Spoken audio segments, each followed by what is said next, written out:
Route 616, your home for all fans Marvel main continuity. Hello, everybody. Welcome back. This is episode 82 of Route 616. Headphone users beware, as Bill is here. No. Yes, I am, and Dan is not. Dan is still having possibly technical smart and difficulty. is faking a camera issue to avoid Namors we have to talk about today. That would be smart, but yeah. A Namor-filled episode, but thankfully you know what? I would actually, We have a do good story. Yeah. We have a good So story. listen to that and then turn it off because it's the first thing we're going to talk about. Yeah. This episode Actually, let us run into background. We need to watch time. Yeah, please. This episode really peaks early, but if you would like to make fun of shitty comics, then stick around for Namor for sure. Oh yeah, I'm going to roast the last Namor we're covering today. I mean, it's the most Namor thing to do. But man, was it embarrassing. The most boring thing we'll probably cover today will be the Sergeant Fury, just because it was a pretty mid-issue of Sergeant Fury. But yeah, it was. I can synopsize that right now. It's any other issue of Sergeant Fury.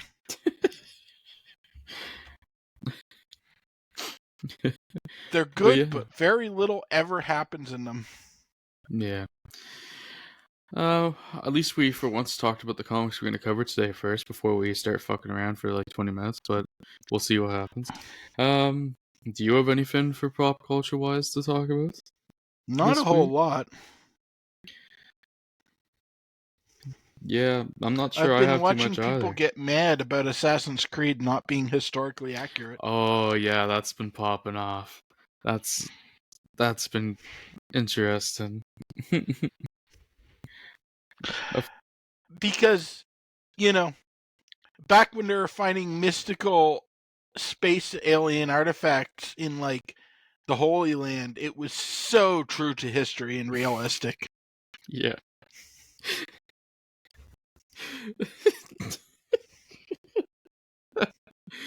Assassin's Creed, the most true to I love Assassin's Creed, but I will remind everyone there is an official DLC called The Tyranny of King Washington. Oh shit! And you go to Atlantis. I love how the development team has been putting out notices and seems so passionate about this game, blah blah blah, and then there's just like, it's not sticking to history. Well, that's not really the issue. No, of course it's not. They say it's the issue, but they feel there's too high a melanin content for a game set in Japan. Or anywhere, really. They'd be equally mad if it was set in Equatorial Guinea and he was black. Yeah. Yeah, that is the main issue.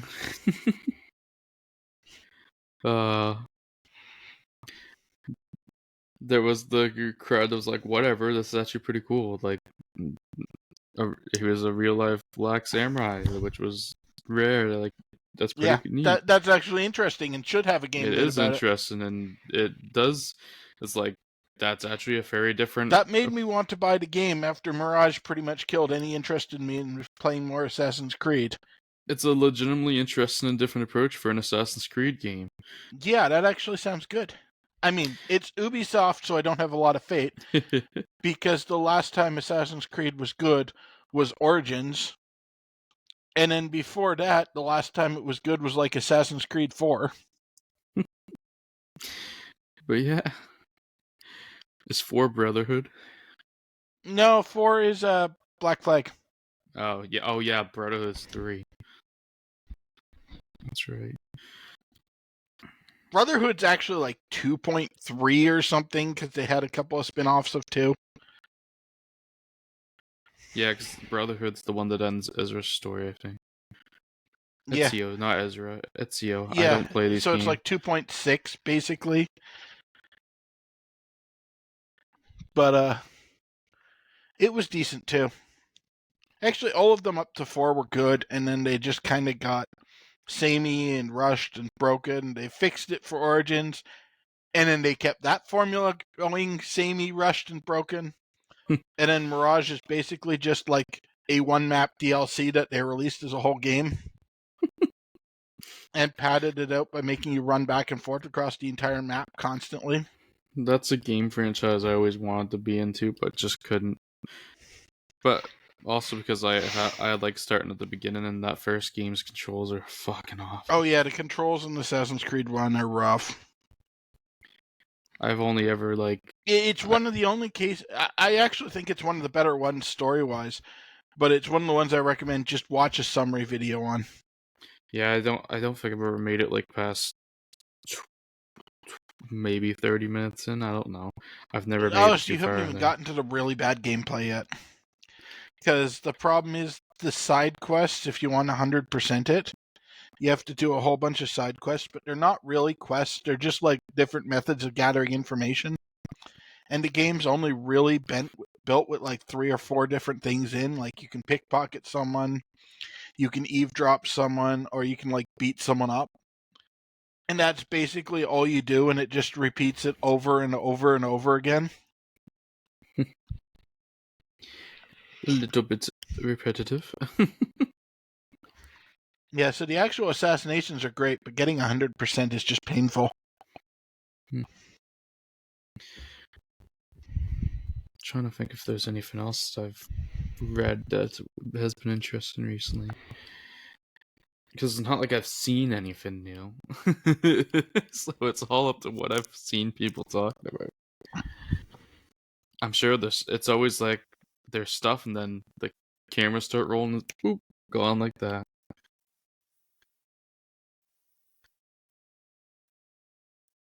I mean, I haven't really read anything new, but that's not unusual since I've still been slowly clawing my way through the backlog of comics I have to get to stuff I actually want to read.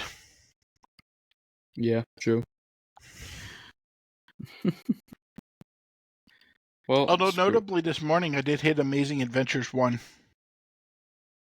Amazing Adventures 1. which goes on to become Amazing Adult Fantasy Yeah. and then Amazing Fantasy, so it's the title that Spider-Man starts in. I knew it was important. I was trying to place it. Well, you're catching up to where the main order starts.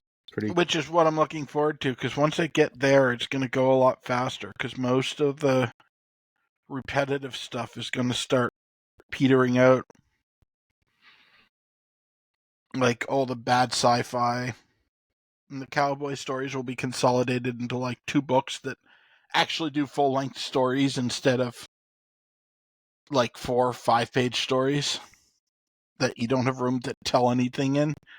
Yeah. And so then probably the biggest drag on my forward progress is going to be Sergeant Fury. Because I'm going to be hitting those a lot faster since I've already read all the main order stuff that breaks them up. That's true. And then you can get to the electric company stuff. Oh, fuck off.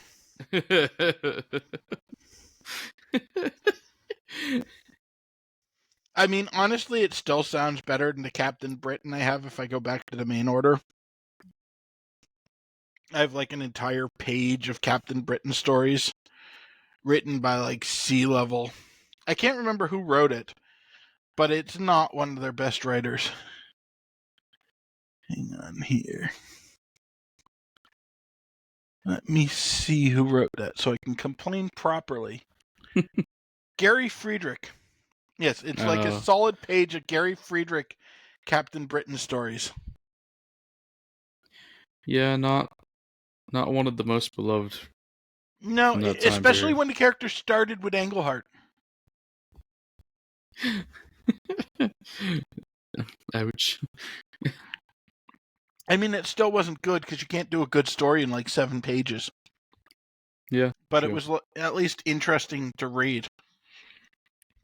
And now I've got like 40 Friedrich Captain Britons in a row. And the only reason I'm reading them is because of his fucking sister. Because, yes, that's where Betsy Braddock comes from. Yeah. Oh, shit. Gotta love the old Braddock family. Yeah. Well, hell, I can't think of anything else, so I guess we'll just get into the comics slightly quicker this week. I mean, it's not the worst to dive in early. We have an extra comic to talk about this week. That is true. We do have an extra comic than normal. So, And I feel like we're going to have a lot of gushing early. Because yeah, holy shit, that first comic. yeah, genuinely quite the comic we're covering first here, as it is Fantastic I believe Four. it's one of my top 5 comics I've read in the main order. Holy shit, that's putting it high. But yeah, Well, other ones I can think of that I like as much, the Spider-Man where he's buried under the rubble, and the death of Gwen Stacy.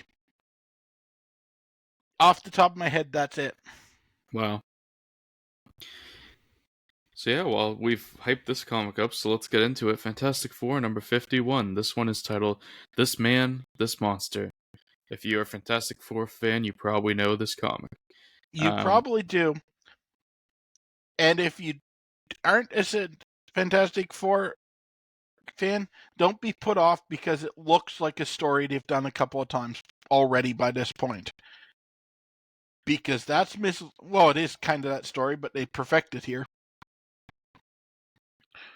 Roaming the streets, the Thing is offered a place to stay by a man who has become very interested in him.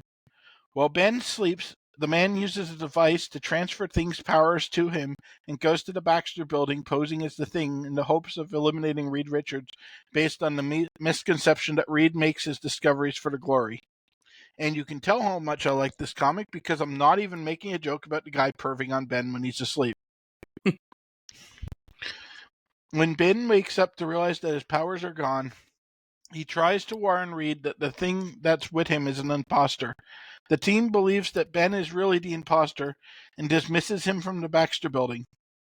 Meanwhile, at college, Johnny and Wyatt get involved in a squabble with football star Whitey Mullins. It's broken up by Coach Thorpe, who realizes that Wyatt's father used to play on the Metro College football team. He offers Wyatt a position, but Wingfoot refuses. And that is the last you will hear from Johnny this entire issue. Part of why it's so great. Well, back at the Baxter building, Reed tests out his newest invention, a portal to the negative zone. Traveling in this antimatter universe, he has the Thing hold the tether so that he is not lost in the realm. When the tether breaks, the Thing imposter changes his opinion of Reed Richards. He realizes how selfless Reed is and jumps into the negative zone portal to save him. Throwing Reed back through the portal into the positive matter universe, he perishes at the energy barrier that separates the positive and negative matter universes.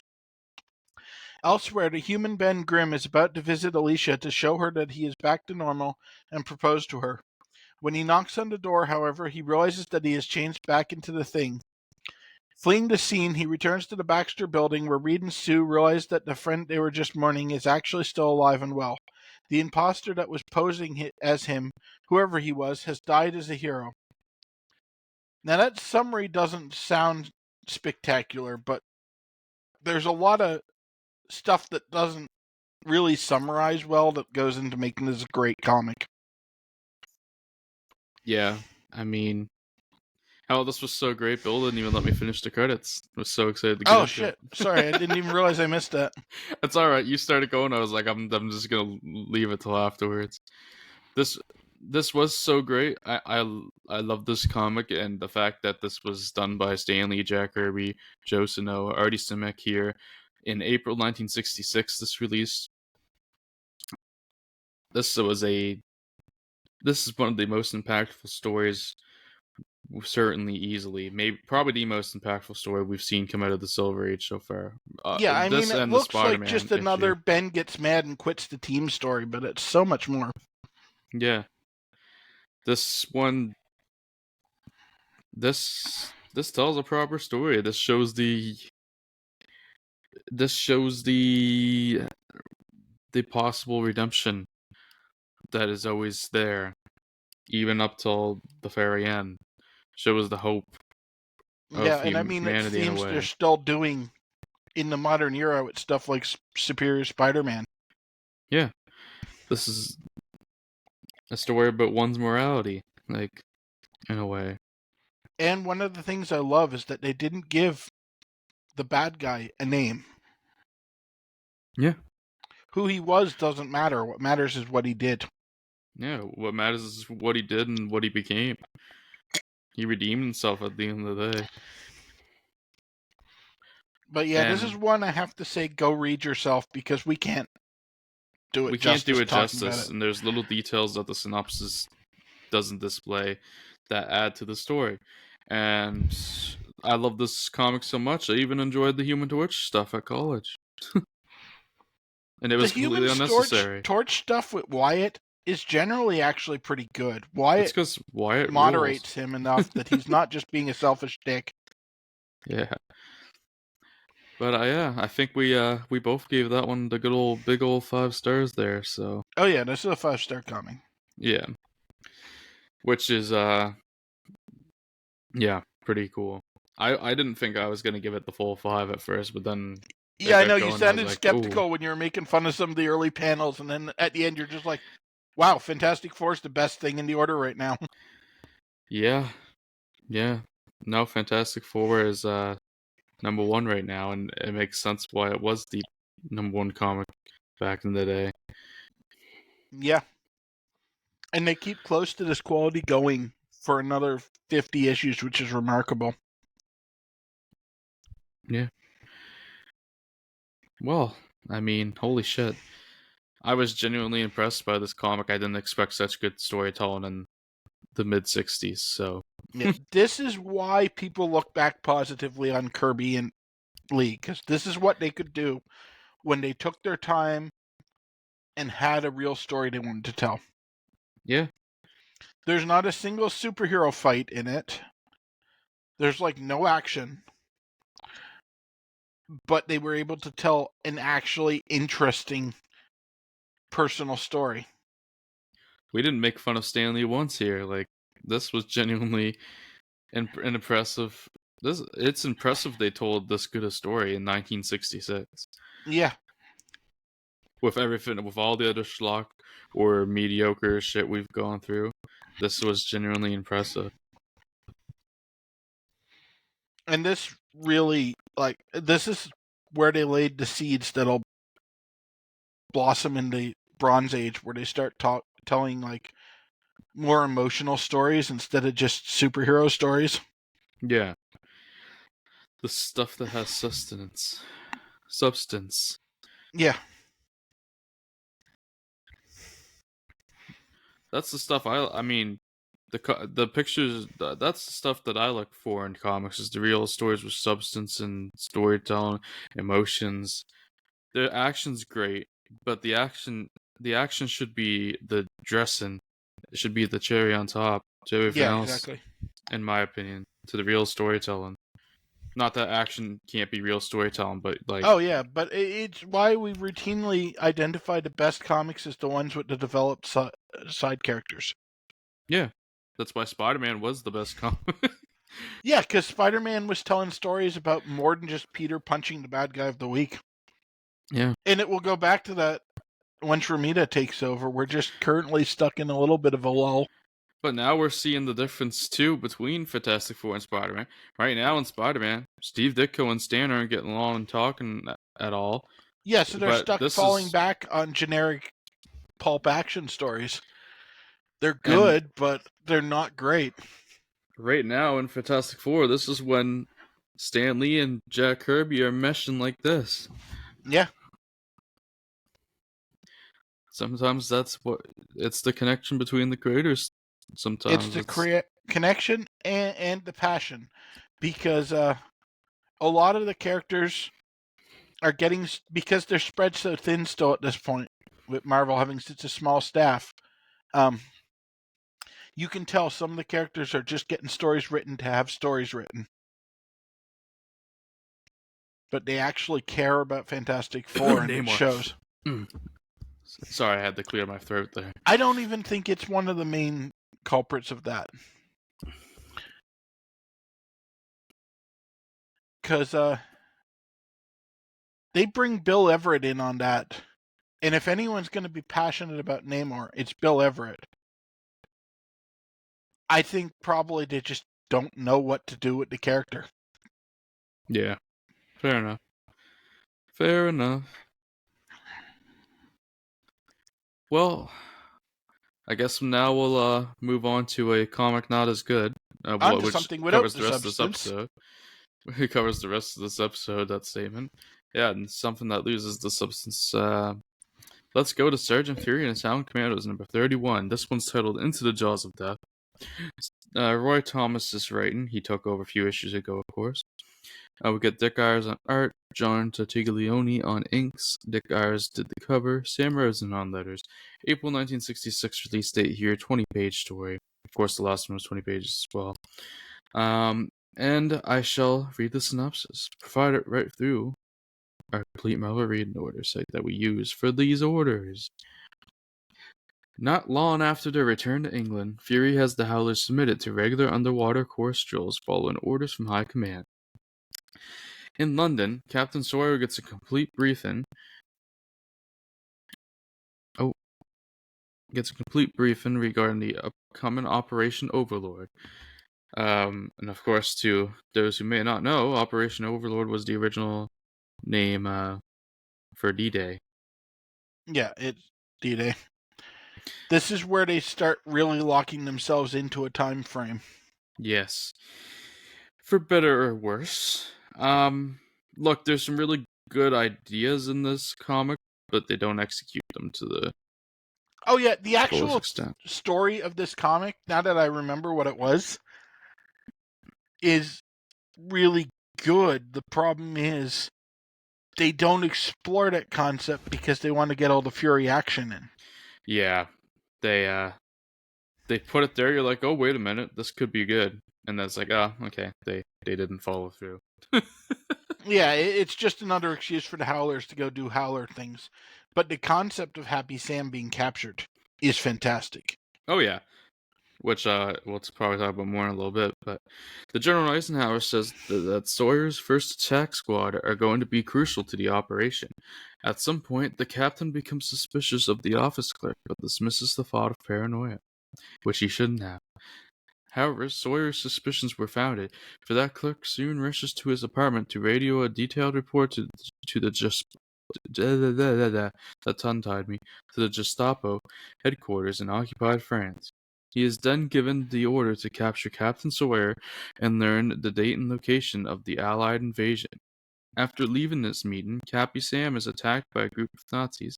He puts up a good fight, but is soon outnumbered and knocked out. When the Nazis are about to transfer their captive from the car to a boat, Sawyer tries to fight back once more, and the weight of the numbers plays against him for a second time.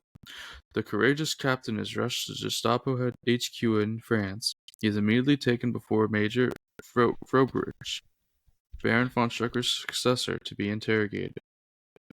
I feel like this synopsis is making this sound better than it was. Like, this is getting all the good stuff in here, I feel like. Well, like I said, it had the basis of a good story. It's just the Howler's formula made it seem generic. Yeah. The next day, while the Howlers are training, a Nazi plane delivers a message from Frobrecht. The SS informs them that they are holding Sawyer captive and that the captain has given them the date and location of the Allied operation, so he recommends canceling the futile attack.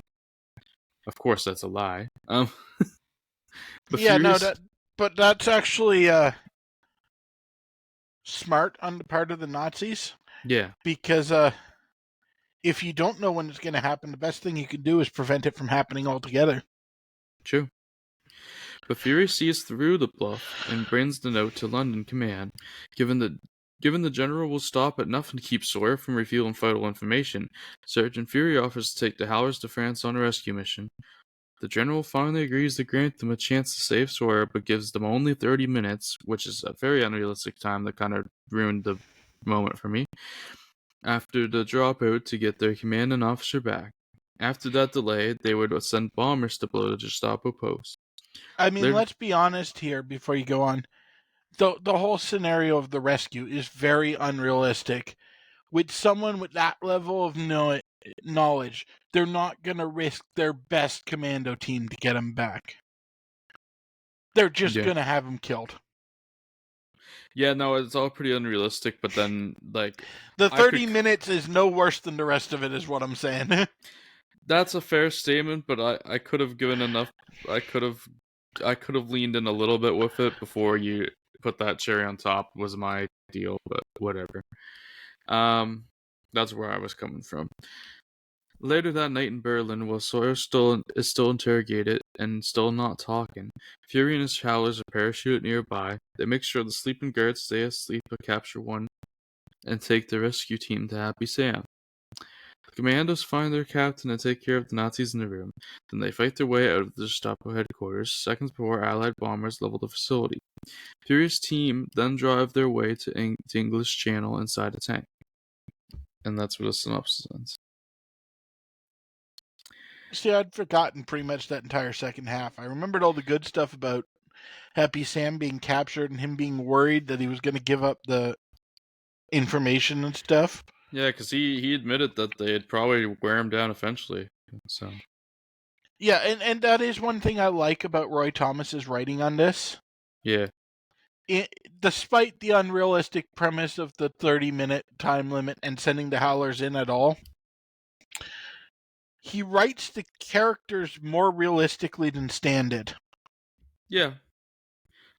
Because the Nazis actually are smart instead of cartoon villains. Yeah.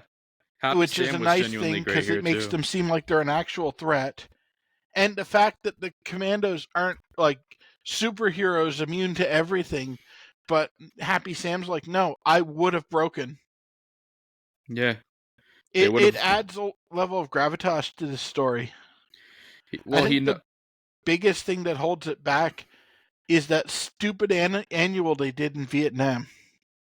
Yeah, that doesn't help. Because there's no suspense right now about if anyone's going to die. Yeah. We know Happy Sam has to make it out of here. And all the Howlers. We know all the Howlers are going to die. So far, they haven't added any new characters to kill off. Yeah. I mean, I know we get another Howler because I've seen him show up in the main order. But as of now, there's no suspense about anyone dying or getting seriously injured. Yeah, no, it's this. There's an inconsistency to how realistic and grounded stuff is because you get the characters making more sense. Like I like that this is an issue focused on Happy Sam a lot because I think that's a bit of an underrated character from this whole title, but. Oh yeah, Happy Sam's great. The realistic thing, like, these fuckers are probably going to break me down eventually because this is a serious situation. Great touch. But then you have the tail end of that comic just completely threw off the momentum the rest of the comic built up. And I feel like that's just going to be the status quo for the Howling Commandos because the superhero style action is integral to the comic, but it doesn't really have any weight in a realistic environment like World War II. Yeah. The only time they can actually make it feel justified is the rare times they delve into Nazi super weapons or like fantastical villains. And so far, the only villains they've had that are really more than just generic Nazi soldiers are the Red Skull, who they don't really want to use because they're saving him for Captain America. Yeah. And Strucker and his band that have been completely buried by sucking every time they go up against the Howlers. So they don't really feel like a threat anymore. The Dark Order of the SS. Pretty much, yeah.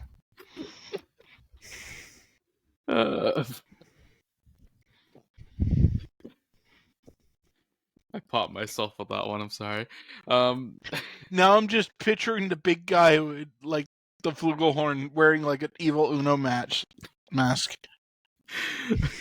Strucker. And no, I don't remember his name because they've buried those guys so much that I have never cared in the comics. Because they show up and they're like, oh, they're just equal to the Howlers, and then they're beating a page. Yeah, they can't be equal and then you beat them all the time. No, they need to actually be dangerous. Yeah. Oh, okay.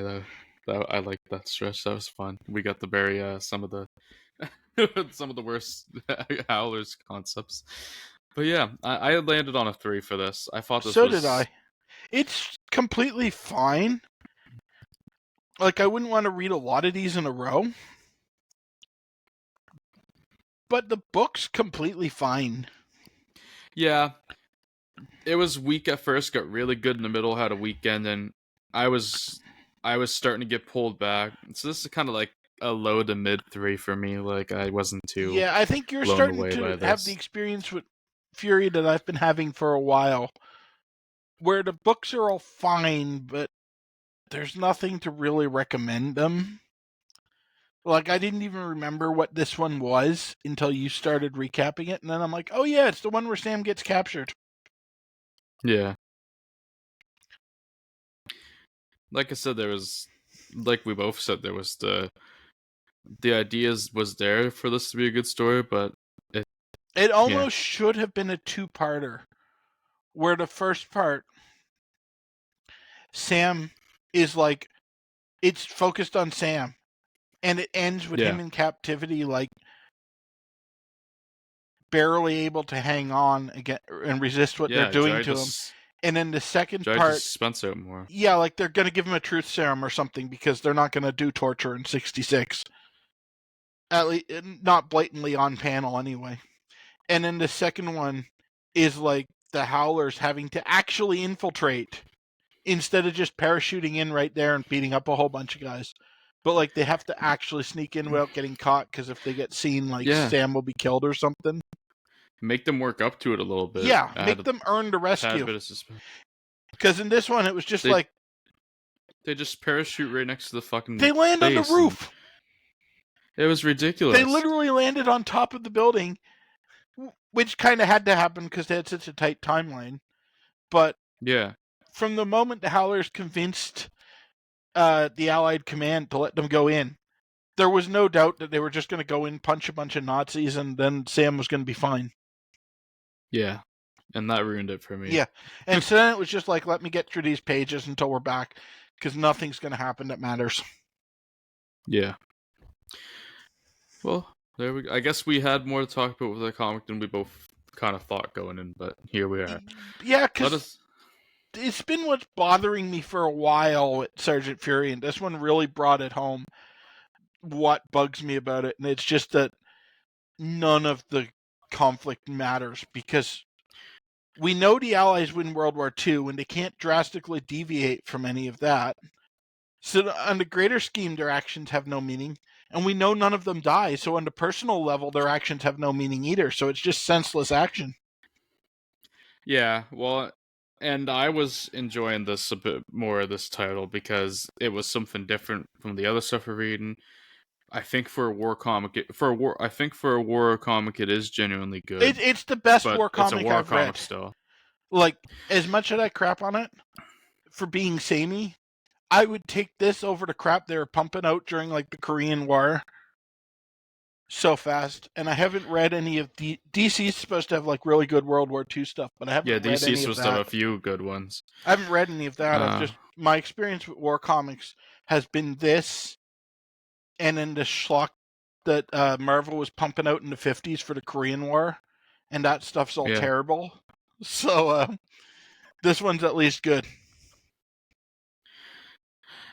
But yeah, no, since we got that annual and just the pure reckless abandon of throwing any of the suspense that they could have in this one, it's starting to click for what Bill's been feeling. I get it.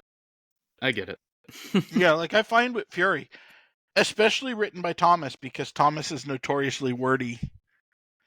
I read the setup and I read the conclusion, and I just kind of flip through and look at the pictures in the action sections. I don't even read the dialogue because it's all just them making wisecracks and nothing's really happening. Yeah, fair enough. And because of Marvel creative directive at this time, everyone in the panel has to be saying something, and they always draw at least 4 Howlers. Yeah. Oh shit. Well, I think it's about time we start these Namors because we've got 5 of them. So let's start off with Tales to Astonish number 77A story, which Stanley writes. Gene Colan is on art. Although he's called Adam Austin here. Yeah. And that is the redeeming feature of this comic book. Friggin' gorgeous Gene Colan art. To be honest, I thought a lot of this was weaker Gene Colan art this time around. It I don't is think this weaker was as by good Gene as. Colan standards, but by Yeah. 1966 standards, this is gorgeous art.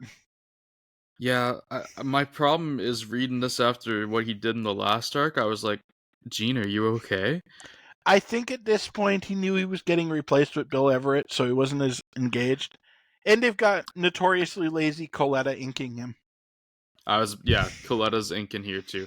That's probably a good part of it. Yeah, because the only time Coletta's inking has really improved the title is Thor. Yeah, Thor with Jack. Cover art was done by Kirby and Ramita because it's a Hulk cover. And we got Sam Rosen on letters. December 1965 release date, 12-page story. And Bill will take this one. All right.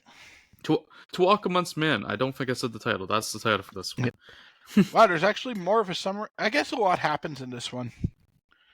Following an undersea earthquake, Namor believes that the surface men have resumed their nuclear bomb testing and meets with his royal council on what to do.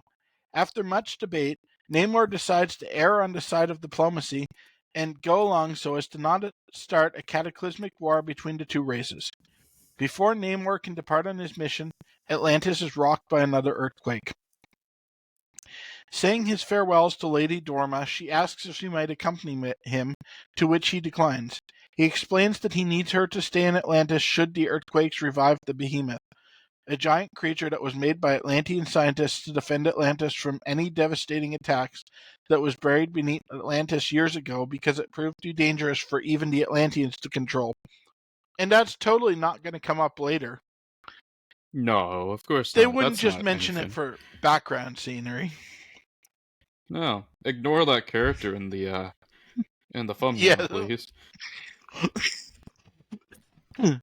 Venturing out into the vast ocean, the Submariner comes across a gigantic drill that is boring into the ocean floor. The device is being controlled by a group of surface scientists attempting to learn the origins of life on Earth. The science team is led by none other than Henry Pym and Janet Van Dyne, formerly Giant Man and the Wasp. Namor uses his massive strength to stop the drill and soon finds himself attacked by frogmen that are part of the military security that have been installed on the project. Fuck off. That was to the story, not to you. Yeah, I realized that. Outswimming them and rising to the surface, the Submariner warns them not to attack further. The soldiers choose to ignore this warning and open fire, prompting Namor to climb aboard the vessel.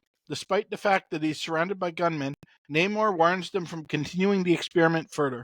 However, none of the soldiers, and least of all Henry Pym, who is still a dick if you're wondering, are willing to listen to the Atlantean prince's threats. Pym warns Namor not to interfere with the project. And that is their great cliffhanger.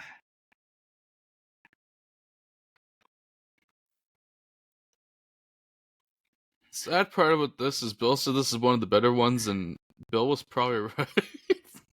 And I don't think this was good, personally. No, but stuff happened in this one. Yeah, but shitty stuff. Stuff happened. That puts it above most of this arc. A lot of this arc is filled with, like, full panel splash pages by Colan to stall out the fact that they only really have, like, 3 issues of story.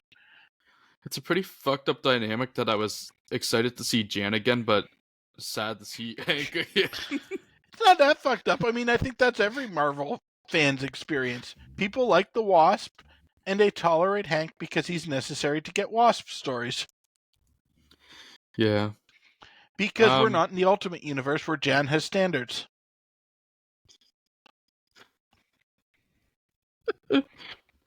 Unfortunately. But I think we're going to carry on our ratings here. I give this one a 2. I gave this one a 3, but a very low and begrudging 3. I think it was mostly carrying on the strength of the previous Namors at this point. That I'm like, this won't be that bad. I'm be quite frank from the get-go here, don't expect my ratings to fluctuate. Mine will fluctuate slightly in one direction and then stay stable. Because, like, if this transitioned into something actually good, like a good fight with Hank and Jan, I'd probably be alright with this issue. Spoiler, it doesn't do anything that interesting. Doesn't go that way at all. No, that would be okay because at least it's like other characters showing up and stuff. Oh, Hank taking his retirement more seriously than a wrestler. Jan does kind of Terry Funk things coming up. She does, which is fine because she's the one I would want to see back in action anyway. Unfortunately, Hank comes back too because he still has like 6 other shitty personas to get through. Yeah, unfortunately, we know that too. But let's get to this next issue so you can see what happens with issue 78A story. This one's titled The Prince and the Puppet. I'll compose myself for this one until we get into it. Stanley writes this, Gene Colan on art, Vincent Coletta on inks. We've got Gene and Coletta on the cover because this is a terrible Namor cover. And we've got letters by Artie Simic. January 1966 release date, 12-page story, and Bill will be covering this one. Wait, I get this one too? What? Wait, no, it's me. What am I saying? No, it's me. You're not foisting off the shitty Puppet Master story on me. Sorry, no, this one's me. This is kind of perfect because I fucking... I got some shit to say about this one.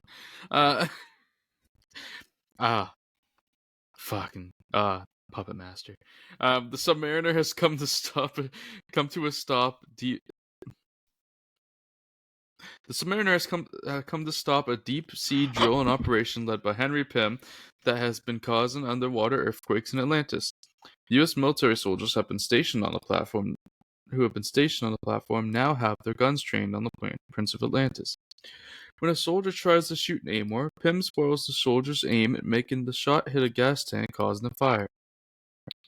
While the Submariner is forced back by the flames, Pym, his lover Janet Van Dyne, and the soldiers try desperately to put the fire out. And Namor points out during this time how fire is the one element that I am scared of. Strange how we never heard of this before. Ooh, fire bad. Monitoring this from a secret base is the Puppet Master, who has become even more terribly drawn since his last appearance in Strange Tales. What have they done to my boy?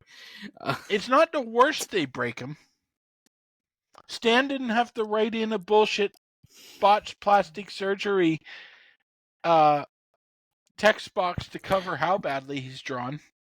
No, I genuinely think he is drawn worse here compared to there, but he was already butchered so bad there. I think what's happening here is Colan is trying to keep him on model for there.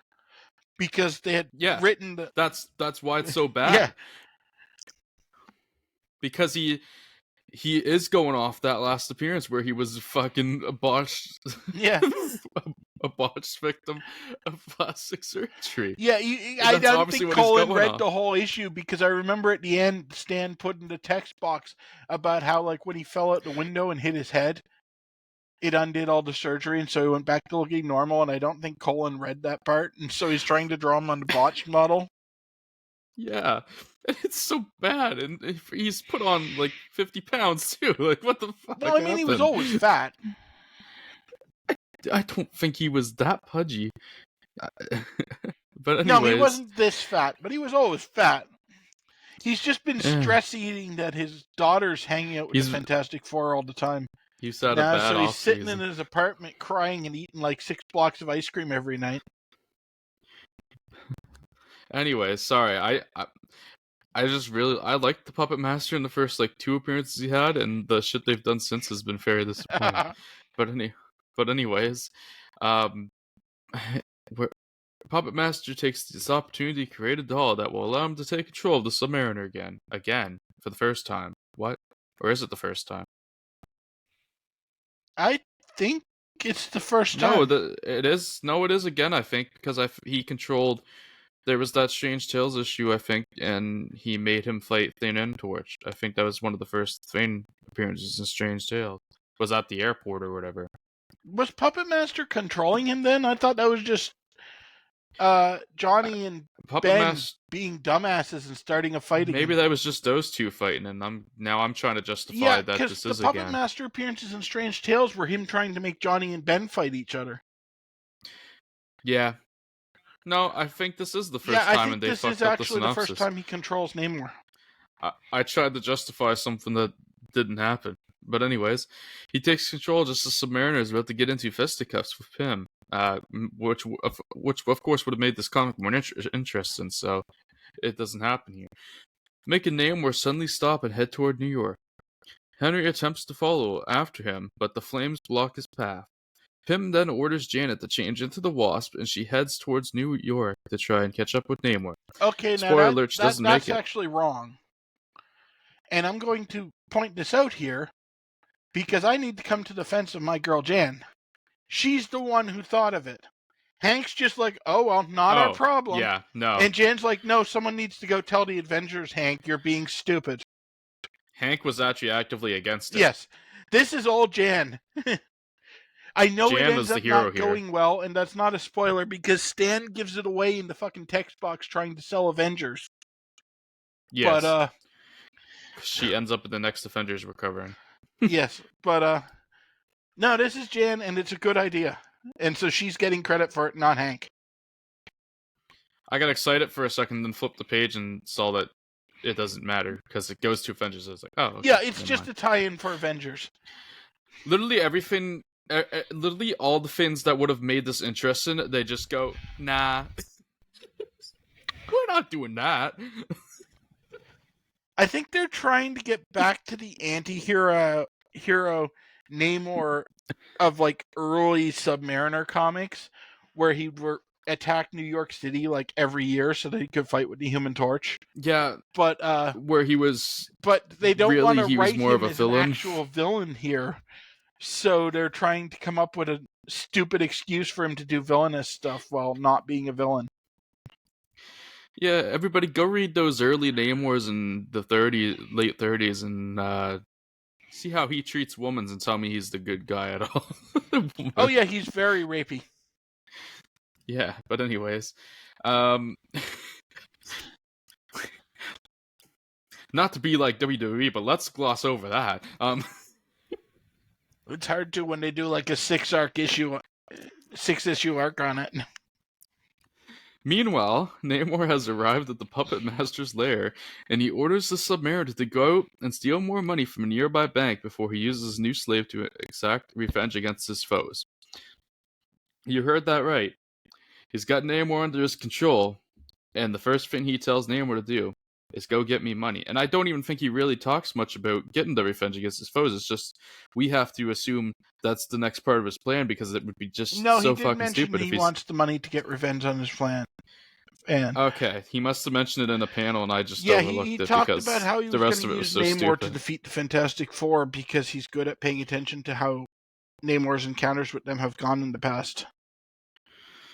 Whew, okay, I guess I was so annoyed with this comic already, I just missed that part. Well, no, I didn't miss it. I remember it now that you said it, but I was just like... he was going to send them after the Fantastic Four. But first, to throw everyone off guard, he was going to send them after the Avengers. Which also would have been a better story than anything we actually get. Yes. Again, back to what I've said. I know, that's why I brought it up. After knocking out a board security guard, which also... They're going for humor with that, but that also annoyed me. But anyways, Namor attempts to break open a bank vault. They spell it F-A-U-L-T. Not quite. However, he has been weakened from being out of the water too long and starts a small fire so that the fire sprinklers turn on. With renewed strength, Namor rips the bank... afraid of fire an issue ago? Shh. With renewed strength, Namor rips the bank vault they spelled it right this time, off its hinges and grabs a number of bonds. When the Puppet Master realizes that Namor didn't steal cash money. Didn't steal cash money. He sends Submariner back to get it because he just stole bonds. Yeah, Good and job, that's the Namor. big cliffhanger of this one. He has to go steal real money from a bank that he's already easily robbed. And they don't tell us that they're setting up anything more dangerous to trap him this time at the bank. I mean, spoiler for the next issue, they are, but we as the reader don't know, so the excitement for the next issue is just Namor's going to rob the bank again. Well, I have another little thing here that says, upon his arrival back at the scene of the crime, he finds that the military has been called and they surround him with guns raised. The Puppet Master orders You're Namor right. to That battle them panel's to in death this with one, too. They do have the cliffhanger of the cops around him. That's still not much of a cliffhanger. It's better than what I was giving it credit, but... Yes, but only slightly, to be fair to you. Yeah, I still didn't oh shit, Namor's actually in danger. Yeah. This was bad. This was bad. It's a story. It flowed and the events made sense coming off of the previous events. And that is the nicest thing I can say about it. When Namor rips the fault off its hinges, the art is so bad. Probably because of Coletta's bad inking. Now that I've realized what was going on, I'm pretty sure that was why it was so bad here. But Namor looks like the future Colossus without the built-in armor. Yeah, I can see that. But yeah, this was terrible. 2 stars only because the story was in fact coherent, and there was nothing offensive to my intelligence in it. It was just boring. A 2-star comic. I wish I could have given 1 because because this sucked. But it made enough sense that I couldn't give it a 1 and didn't completely hate it. So, and at least Jan got a few panels in here, so cool. I can't say much good about that comic. That was really bad. No, the nicest thing I could say about it was that the story actually flowed. Oh, shit. Well, let's move on. Get into issue 79 of Tales to Astonish, the A story. This one's titled When Rises the Behemoth. Anyways, Stan Lee writes this, Gene Colan art, Bill Everett inks. Oh, that's why the art suddenly got a little bit better, I guess. Jack Kirby, Bill Everett did the cover, which was the Hulk cover. That's why Coletta was so checked out on the last 2 issues, too. That makes sense, because the art in the first 2 that we just covered was really bad. It was so bad I didn't think it was actually Gene Colan on the art. But anyways, Letters by Artie Simek, February 1966 release date, 12-page story, and this one will be covered by Bill. Yeah, and it is, I'm just going to say right now, it is very telling as to how bad the Colan... Oh no, it was Coletta that was super checked out, because Colan's still doing the art. Coletta. And just being inked by Bill right now. Bill eventually replaces him completely, but... Yeah, that's why Coletta was so checked out, because he knew he was getting replaced by Everett. And it's saying something when an artist who was active in the 30s is better than you. Yeah. Because the 30s were not a good decade for comic art. No, not. Anyway, while returning to a bank he had just broken into by orders of the Puppet Master, the Submariner finds himself surrounded by the military, who have come out searching for him following the break-in. Swatting the soldiers away from a lamppost, Namor climbs up the side of the building. There, the soldiers open fire on him, striking his shoulder. In anger, the Prince of Atlantis throws an entire billboard down on the soldiers and escapes. Namor angry? No way. Now, place your bets on if that injury is going to matter. Wounded, Namor makes his way to the George Washington Bridge, where he dives back into the water. While back in Atlantis, Lady Dorma and Lord Vashti wait for Namor's return. Matters become more pressing as the behemoth finally breaks free from its years-long imprisonment beneath Atlantis and is now rampaging through the underwater kingdom. Oh my god, they did a foreshadowing. Yes. And for once they didn't drop it in favor of something worse. because it's already about as bad as it can get. Dorma goes out to find Namor and finds him cresting the water below the bridge. Checking on him, she tells him that there is something wrong with his mind, and by force of will alone causes the Puppet Master's puppet of him to suddenly explode, freeing him from the villain's control. So yeah, that's how the Puppet Master control of Namor ends. Namor just decides to not be controlled anymore. Unfortunately, this isn't the last time we see Puppet Master. No, it's Yet. not the end of the Puppet Master involvement. It's just the end of that storyline that wasn't going anywhere. That was going straight to the bank. Yeah. The whole situation had been monitored by the exiled warlord Krang, who decides to seek out the Puppet Master. Arriving at the Puppet Master's lair, Krang forces him to begin construction of a puppet of the Behemoth so that Krang might use it to destroy his hated enemy, the Submariner. Namor and Dorma, meanwhile, arrive just outside Atlantis where they find the Behemoth waiting for them. So this is slightly better than the last one. Mostly because it looks like they've actually settled on a direction to go in now. Most likely because Bill Everett showed up and he's like, no, this is stupid. He needs to actually have something to fight. I can agree with that, while also saying that I'm just checked out of this arc and haven't enjoyed this title's so disjointed that they couldn't even be bothered to simply write Namor's magical heal and injury as, oh well, he got back to the water, so his strength helped him heal fast. Like, They just fuck forget off. about the gunshot. They just completely forgot about the gunshot, which is what Bill was joking about, of course. Yeah, the only reason he was shot was to force him back into the water so that he would have the strength to break the Puppet Master's control, despite the fact in the last issue there being a plot point of him exposing himself to water to get stronger and it not breaking the Puppet Master's control. The power of love, because I've seen my Lady Dorma. That literally was pretty much it. But this one gave me some slight hope that they now had a direction. And to be fair, they do. It's much more focused going forward. But it's still terrible and boring and easily 2 stars. Yeah, we said focused, we didn't say good. Yeah, exactly. It's not a holding pattern of let's just rob this bank a couple of times. Because we have to fill 12 pages. I still gave this a 2, but it was like a higher 2. This one almost got a 3 out of me. I mean, Everett helped here. You definitely liked it more than me. This was a very comfortable 2 for me. I just had hope that it might be going somewhere in the future.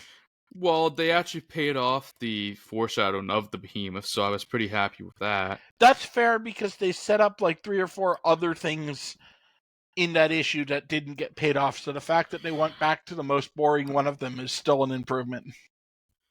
Yeah, I generally wasn't sure if they... I thought he was just making up the Behemoth to get rid of Dorma, to be honest.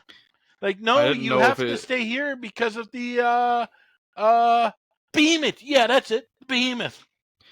If they came back to that, I figured they'd come back to it in like the last issue of the stretch, and it'd be like a 5-page thing or something. But they actually go with it, for better or worse. So yeah, and it does give us one of the better Namor covers coming off it. True. Talking about the next issue. We'll be talking about the Behemoth War in this next one as we go to Tales to Astonish number 80, the A story. This one's titled To the Death. Not true at all. Anyways, well, someone does die in this issue. My hope of reading a good comic? Who? That hadn't died by this point? Well,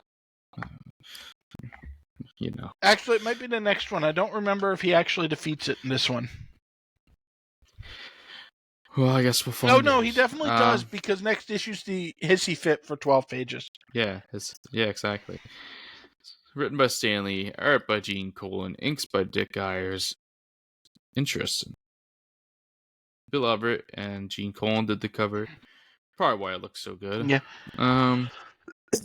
Yeah, Bill was ill at this point, so I don't think he could show up every month. Because they basically had to let Bill work on Submariner until he dies, but he's already ill at this point. Artie Simic does the letters. March 1966 release date, 12-page story, and I will take this one. Returning to Atlantis, Lady Dorma and the Submariner find themselves confronted by the Behemoth. A giant creature that has broken free from its prison below Atlantis and is now on a rampage through the ocean. And by a giant creature, this boy, he's goofy, gossamer looking ass. Steady on there, Out here in Dusty. the ocean. But anyways, yeah, the Behemoth looks so goofy. He doesn't even look like a bad guy. It's just a goofy, giant, fucking It's a Kirby red monster. hair thing. Goofy, gossamer looking ass. That's why I called him that. Anyways, unknown to them, the creature. There should be a comma there. The creature is under the control of exiled warlord Crane, who is using a puppet created by the puppet master to control the beast. Namor sends Dorma ahead to Atlantis while he battles the monster. As the Submariner struggles in battle against the Behemoth, the puppet master reminds Crane that he would allow him to go. That he would allow him to go unharmed if he gave him a puppet to control the creature. And this is the last we see of Puppet Master. Yes. Finding the puppet master beneath him, Crane angrily dismisses him, which he will soon regret. This proves to be his undoing at that moment, as Namor summons electric eels to shoot the Behemoth. The shock transfers back to the doll, causing a jolt of electricity that makes Crane drop the puppet, breaking it and relinquishing his control over the gargantuan beast. While the Behemoth is distracted, Namor swims around the creature as fast as possible, luring it to the quagmire of doom, where the monster sinks to its parent. Oh, okay. I didn't realize that's what was happening there, to be honest. It's not well explained. I genuinely thought that he just was like, see you later. But yeah, he basically managed to quicksand the Behemoth underwater because they're terrible about handling underwater in Namor. Wow, that's even more lame than what I... Somehow that's more lame. Anyways. They constantly forget they're underwater. Like, you'll notice as you read it that people's clothes aren't like billowing in the current. It just hangs like it would in air, and like people are always just walking around Atlantis instead of swimming and stuff. As the Submariner heads back to his kingdom, Crane arrives there before him and confronts Lady Dorma, showing her the useless puppet of the Behemoth. He bluffs her into believing that he is still in full control of the creature, and that if she wishes Namor to live, she is to leave with him and get married at once. Not wishing harm to come to her true love, Dorma agrees and leaves. Before going, she contacts Lord Vashti to tell him that she is leaving to marry Warlord Crane, but doesn't explain why and terminates the video call. This leaves Vashti to tell Namor the bad news when he arrives from a successful battle against the Behemoth, and we'll continue that in the next issue.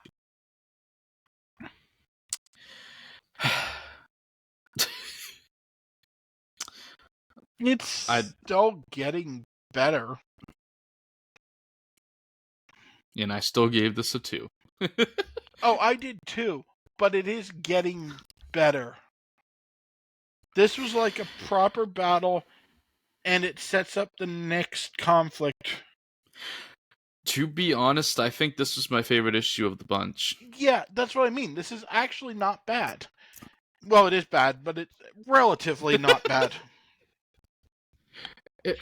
It's less bad. It could be worse. It could be worse, is what we're saying. Yes. It could be the second issue of this run. Yeah.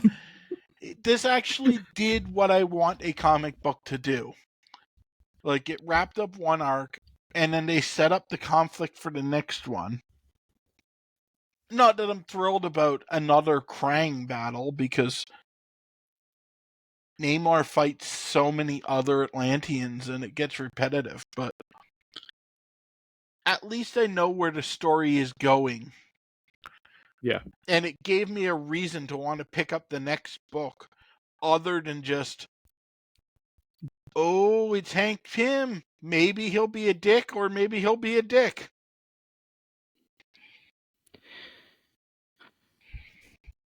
So yeah, on we go, because we gotta See, Namor have a hissy fit here in Tales to Astonish number 81A story, When a Monarch Goes Mad. And that's an accurate title Yeah, for you'd think once. I'm Well, I joking guess about this being like non-stop Namor whining, but Namor is furious that Lady Dorma... Oh wait, you have to do the summary. I was wondering if you'd realize this time.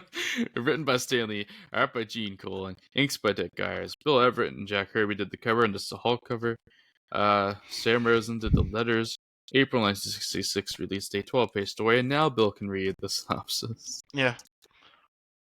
You know, that answers something that I'd never realized before. Why the Hulk looks so weird on this cover. It's because it's Bill drawing it, not the normal Hulk team. Yeah. They're probably just like, well, we'll just get you to do the cover this month. Yeah. Namor is furious at the news that Lady Dorma has gone off to marry the exiled warlord Krang, unaware of the fact that she has been blackmailed to do so, left to believe that Krang has control over the behemoth creature, unaware that Namor has recently defeated the creature. I feel like that could be several sentences, but that's not the choice this person made.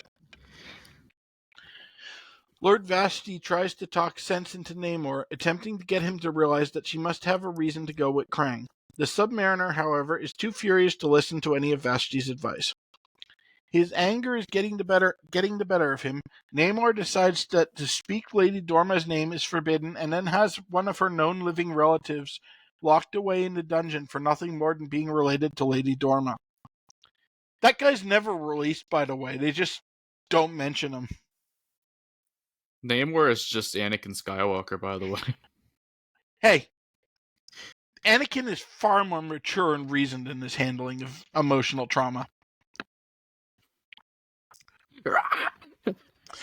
His anger getting... Oh, I already read that. Vashti becomes more concerned as Namor completely loses his temper, making the elderly advisor wonder if this will spell the end of Atlantis. The Submariner attempts to calm his rage by using his strength to smash things, but he cannot shake his desire for vengeance. Deciding he must have it, he attempts to track Krang's submarine, but finds no trace, instead ordering his armies to go out and seek and destroy Lord Krang on sight.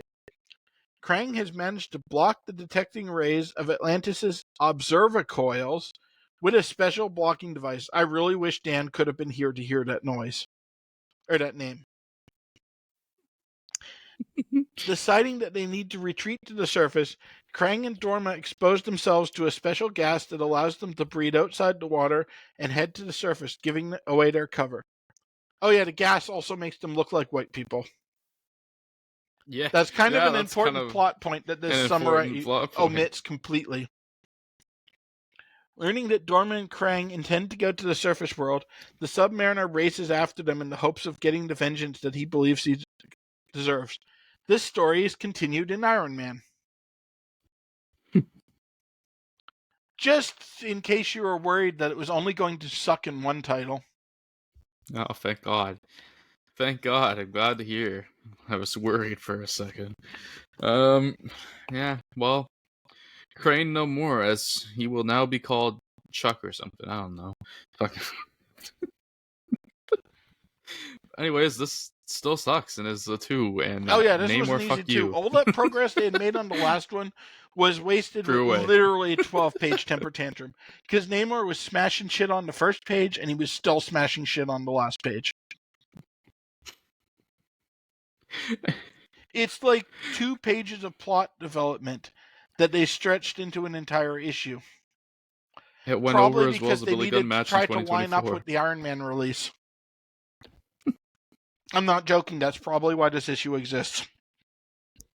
Probably. Oh, shit. Yeah, well, that was some fun, and then Namor, so that was this episode. Yeah, I don't even really have any comments on that one, because nothing fucking happened in it. I also gave it 2 stars if I hadn't said that. Namor just being a whiny cunt. On the bright side, we don't see him for a while, because they need to tie up the Jan storyline first. Yeah. Speaking of, we'll talk about what we're covering next week, which is that exact thing. As we cover Avengers issues 26 through 29, and then we will end the episode off with a couple Tales of Suspense A stories, which is Iron Man. So going back to shit, I'm assuming tying into what we it's just covered. back to the Namor story. Good, lovely. But I think that's only one issue. Yeah, we get 79 no, it's and more 80 Iron of Suspense. Man, and then it's more like transitional Iron Man stuff, and then we get the actual fight with Namor. And then we're back into Namor stories. Well, a Namor story, and then a bunch of Hulk. Yeah. It's not the worst week. I actually liked the Iron Man stories. And I think the Avengers were okay. Yeah, the Avengers stuff was fine. Yeah. It's better than I expected when I saw a Tuma on the cover of the first Avengers. Either way, we'll find out next week. Yes. So stay tuned if you I don't really have a sell for the comeback for, but it gets better. Anyway. We are not talking about Daredevil or X-Men. Yeah. Or even Namor directly. So yeah, he turns up in another book where it's written by the other book authors. Yeah. Exactly, that's my point. So yeah. If you're watching this on YouTube, please leave a like, subscribe, comment, even share if you'd like to. We are also, of course, available on Google Podcasts, Apple Podcasts, and Spotify. And if you are... I don't even have a hero to bury with this one, or a villain to bury with this one, because the whole arc is so bad. Yeah, I mean, if you're on Spotify, tell us why you love Gossamer so much. But anyway, we'll see you all next time. Hope you enjoyed. Hopefully Dan's back, but we'll see. If we can ever figure out what's going wrong with his webcam. Yeah, I don't know. We'll see what happens. But anyways, we'll see you next time, and peace out. Have a good one, everyone.